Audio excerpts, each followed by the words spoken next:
There are people watching this at home, and even maybe one or two in the hall, who've not yet joined our movement.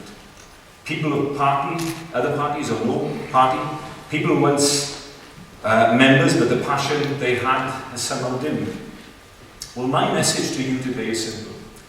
Even if you hate politics, even if you hate what politics passes for in 2008, if you love Wales, your place is here.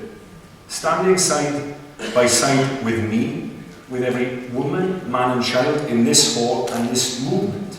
Because a nation such as ours can only move forward if we march together. So join us.